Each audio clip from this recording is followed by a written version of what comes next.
چند دن کی دنیا ہے، لڑائی جھگڑے کا موقع ہی کہاں ہے۔ ہم اپنے دلوں کو صاف کر کے لڑے ہوئوں سے صلح کر لیں، معاف کر لیں۔ آپ کے رب کی بہت بڑی رحمت آپ پہ نازل ہوئی تو آپ نرم ہو گئے اپنی امت کے لیے۔ اگر آپ کی زبان کا بول سخت ہوتا اور مزاج میں شدت ہوتی تو ان کے بارے میں اللہ کہہ رہا ہے یہ سارے بھاگ جاتے، آپ کو چھوڑ جاتے۔ میرے اللہ نے فرعون کے پاس موسیٰ علیہ السلام کو بھیجا۔ فرعون سے بڑا مجرم شاید ہی کوئی ہو جس نے کہا انا ربکم الاعلی۔ تو اللہ نے دونوں بھائیوں سے فرمایا فقولا لہ قولا لینا کہ موسیٰ ہارون فرعون کے ساتھ نرم لہجے میں بات کرنا۔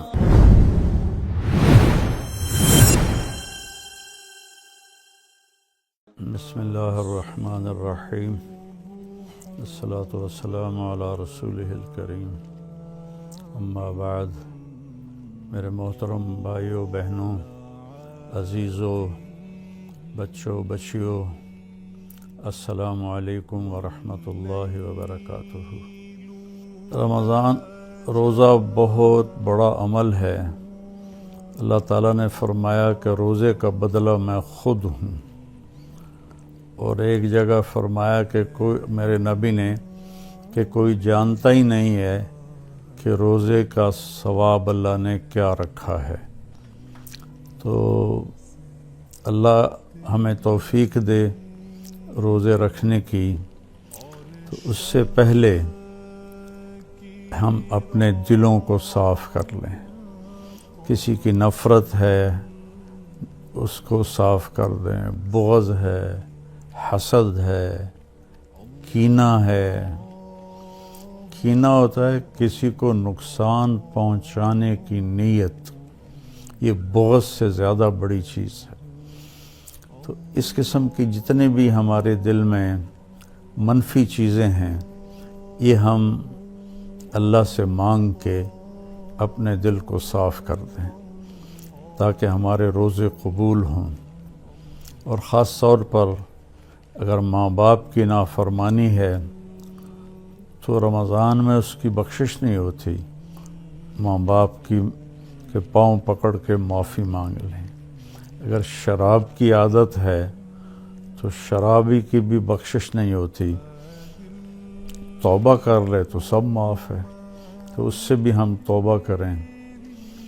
اور رشتہ داروں سے برا سلوک ہے تو اس سے بھی ہم توبہ کریں اور ان سے ملیں، جا کر جھک جائیں۔ اور جھک جانے میں اللہ نے عزت رکھی ہے۔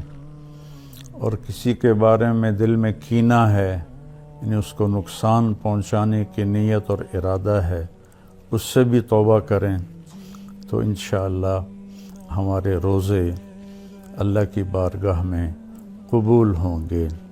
آخری رات اللہ فرماتے ہیں کہ دن کے روزے اور رات کے قیام کی وجہ سے میں نے ان کے سارے گناہ معاف کر دیے۔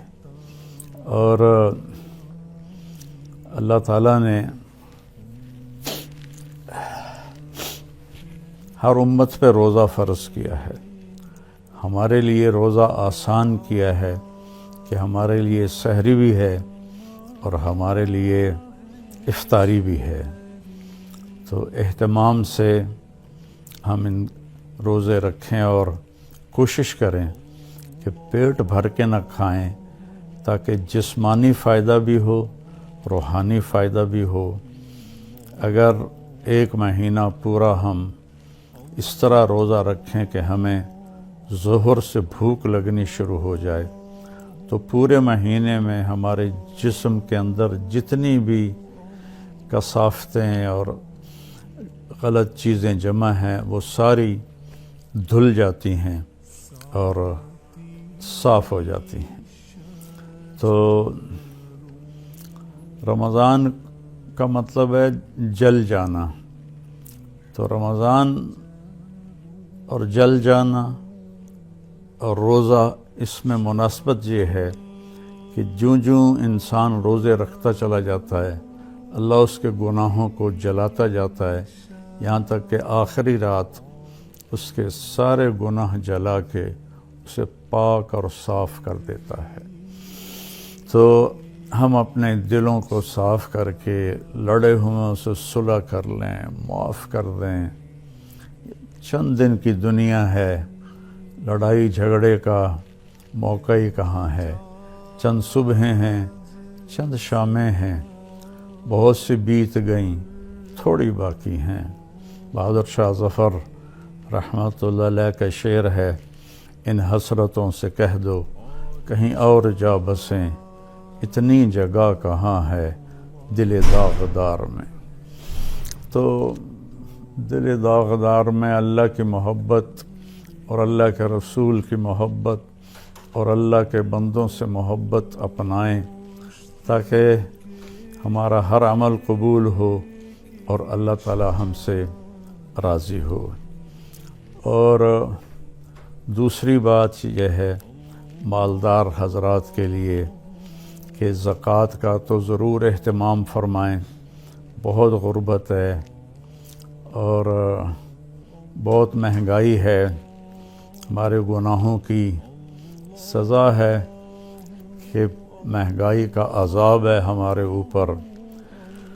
جو اللہ ہی ٹالے تو ٹالے، تو ہم سب اللہ کی بارگاہ میں توبہ کریں اور کھل کے مال خرچ کریں، زکوٰۃ بھی دیں، زکوٰۃ سے بڑھ کر بھی دیں، اور ڈھونڈ ڈھونڈ کر خاص طور پر ان لوگوں کو جو سوال نہیں کرتے اور گھر میں فاقہ ہے، انہیں تلاش کر کر کے ہم اپنا مال خرچ کریں، کہ جو ہم نے خرچ کر دیا وہ ہمارا ہو گیا، جو ہم نے بچا کے جمع کر لیا وہ مرتے ہی پرایا ہو گیا، پتہ نہیں اولاد کا ہے یا کس کا ہے۔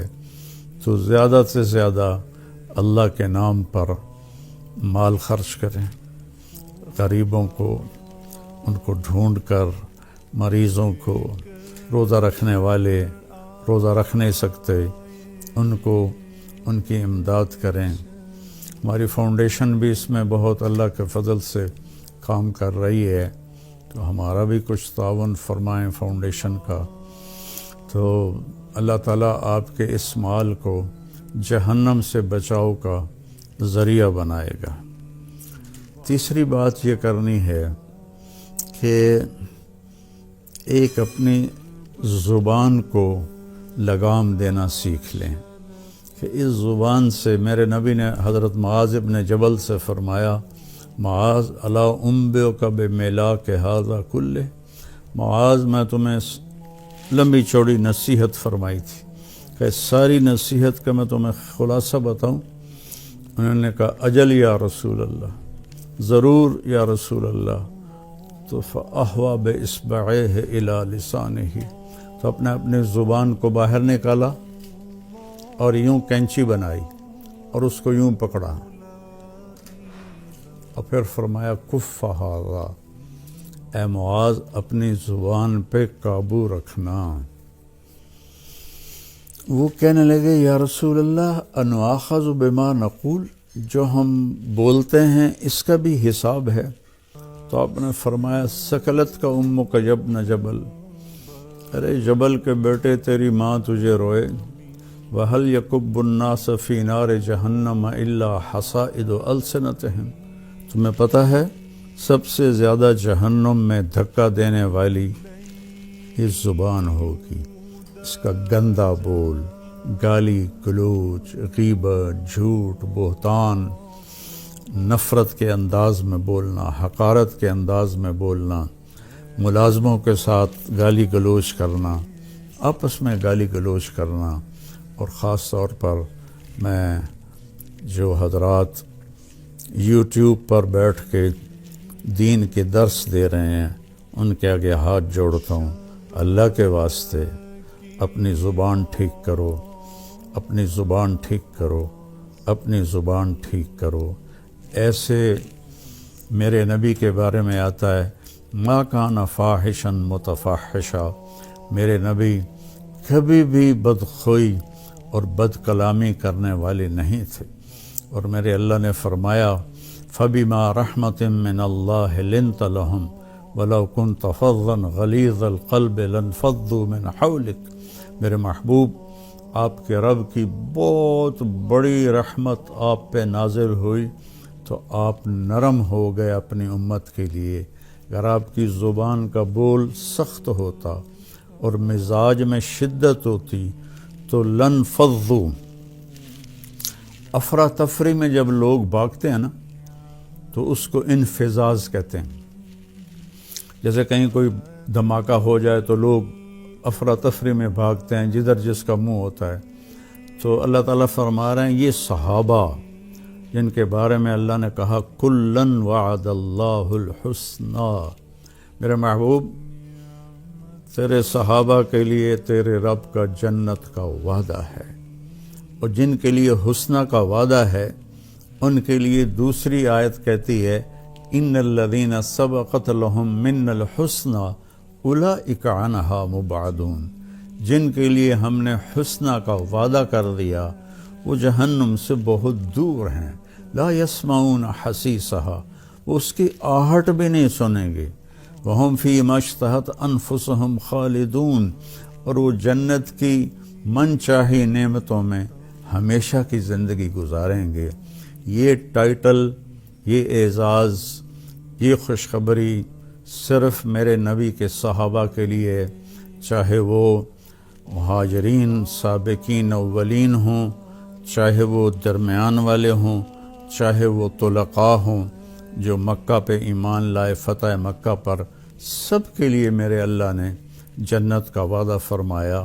تو ان کے بارے میں اللہ کہہ رہا ہے یہ سارے بھاگ جاتے آپ کو چھوڑ جاتے۔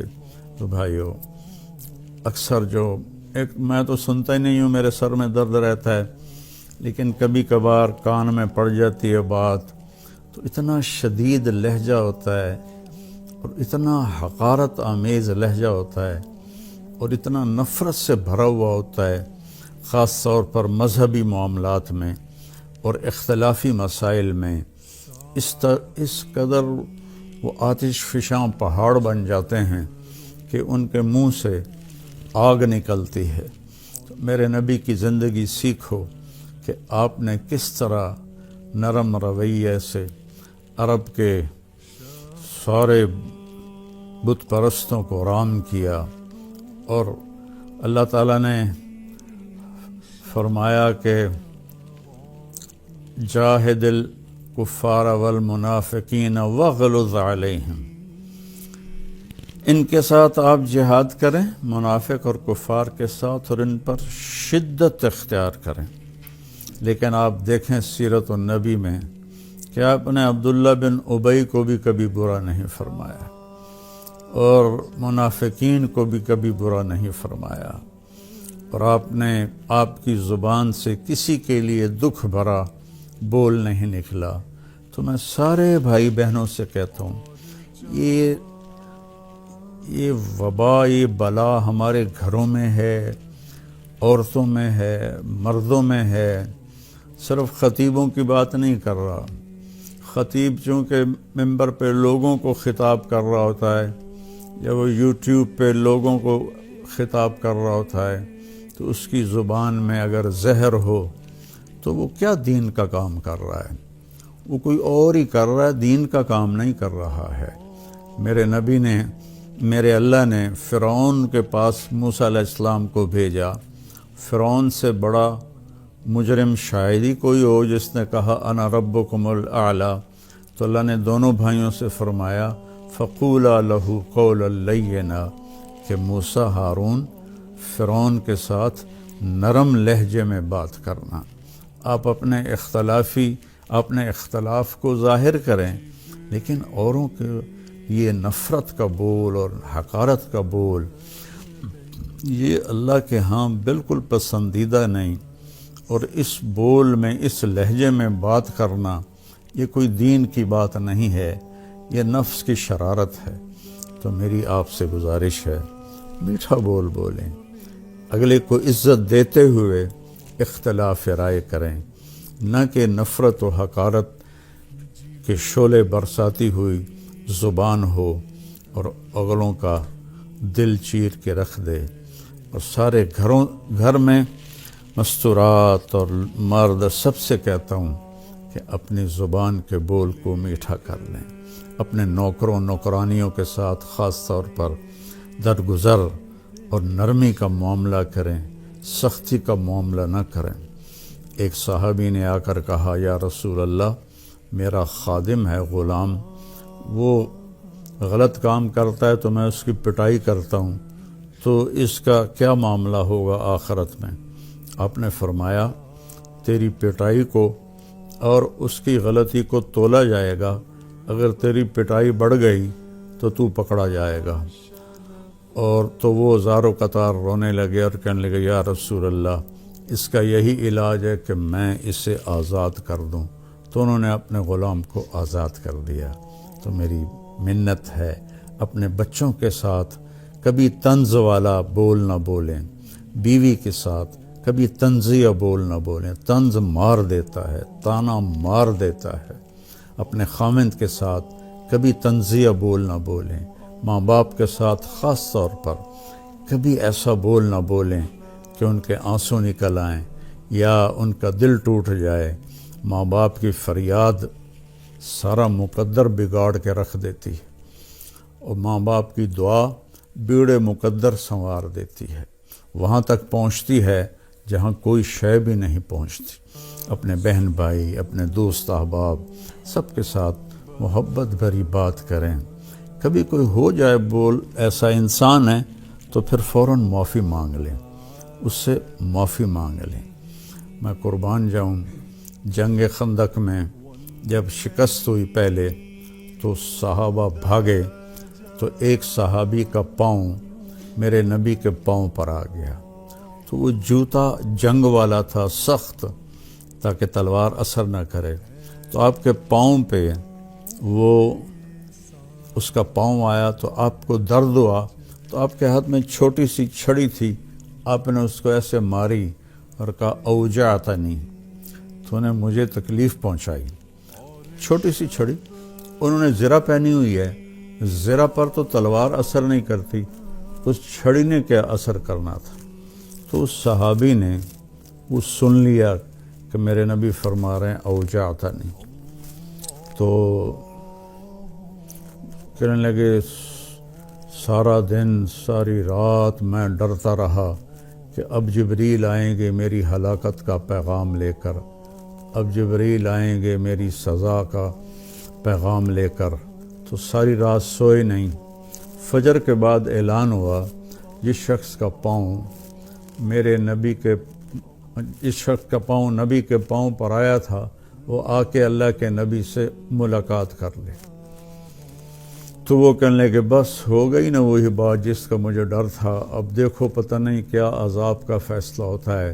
وہ کانپتے ہوئے ڈرتے ہوئے تشریف لائے، تو آپ اسے دیکھ کر مسکرائے اور فرمایا، میرے پیارے، کل میں نے تمہیں چھڑی مار دی تھی، میں اس کی آپ سے معافی مانگتا ہوں، اور یہ 100 اونٹ آپ کو اس کے بدلے میں ہدیہ کرتا ہوں۔ یہ میرے نبی کا معاملہ تھا۔ ہم لوگوں کے دل توڑ کر، کفر کے فتوے لگا کر، ایک دوسرے کو کافر کہہ کر، ہم ایسے اپنے غصے کی آگ میں جل بھن رہے ہوتے ہیں، تو ہماری بات کہاں اللہ کی بارگاہ میں قبول ہوگی۔ تو بھائیو، اختلاف کے بھی آداب سیکھو، اختلاف رائے کے بھی آداب سیکھو، اور بولنے کے بھی آداب سیکھو کہ ماں باپ سے کیسے بولنا ہے، بیوی سے، بچوں سے، خامن سے، بہن بھائیوں سے، اپنوں سے، غیروں سے کوئی ایسا بول نہ نکلے۔ ابو دجانہ رضی اللہ تعالیٰ عنہ بہت بڑے صحابی ہیں، تو وہ فرمانے لگے ایک دن کہ میں تمہیں بتاؤں، میری بخشش کا سب سے بڑا عمل یہ ہے کہ میری زبان سے کسی کو دکھ نہیں پہنچا اور میرے دل میں کسی کے لیے نفرت نہیں ہے۔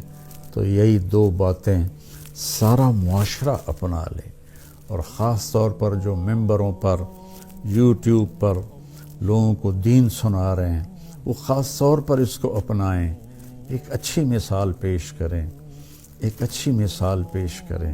گالم گلوچ اور بد زبانی میرے اللہ کی بارگاہ میں ہرگز قبول نہیں ہے، اور کسی سے ناراض ہیں تو اس کو معاف کر دیں، کوئی آپ سے ناراض ہے تو اس سے جا کے معافی مانگ لیں، تو ہمارے روزے انشاءاللہ قبول ہو جائیں گے۔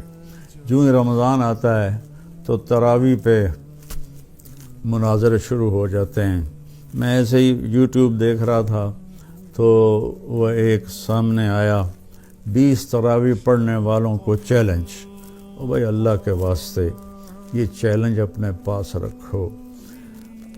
حضرت عمر رضی اللہ تعالیٰ عنہ نے 8 تراویح کا بھی حکم دیا ہے، صحیح حدیث ہے، اور آپ نے 20 تراویح کا 3 وتر کے ساتھ حکم دیا ہے، صحیح حدیث ہے۔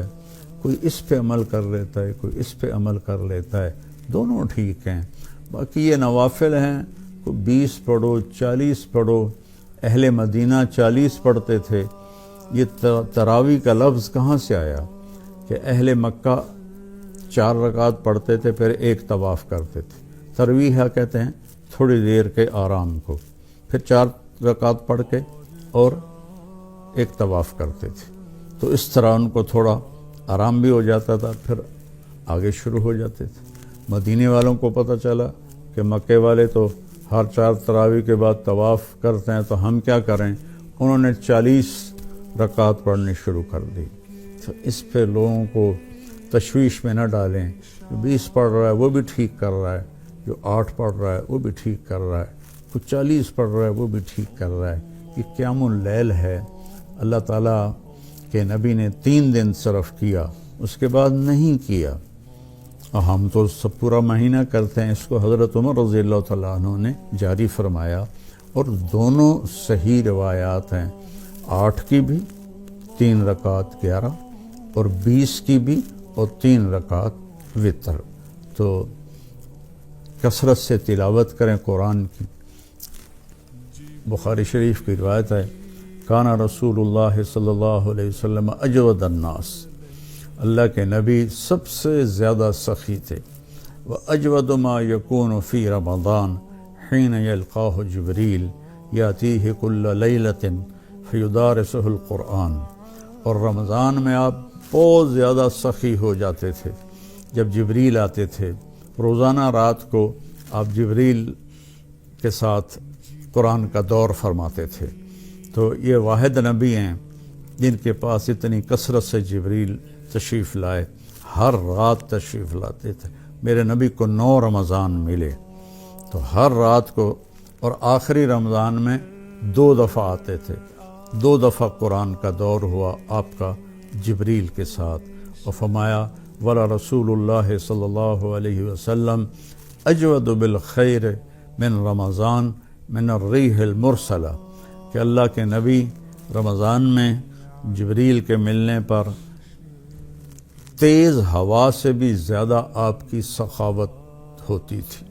تو میں مالداروں سے کہتا ہوں سخی بنیں، صرف زکوٰۃ دے کے مطمئن نہ ہوں، زکوٰۃ سے اوپر بھی خرچ کریں، اللہ آپ کا رزق بڑھائے گا۔ اللہ مجھے آپ کو توفیق نصیب فرمائے۔ السلام علیکم ورحمۃ اللہ وبرکاتہ۔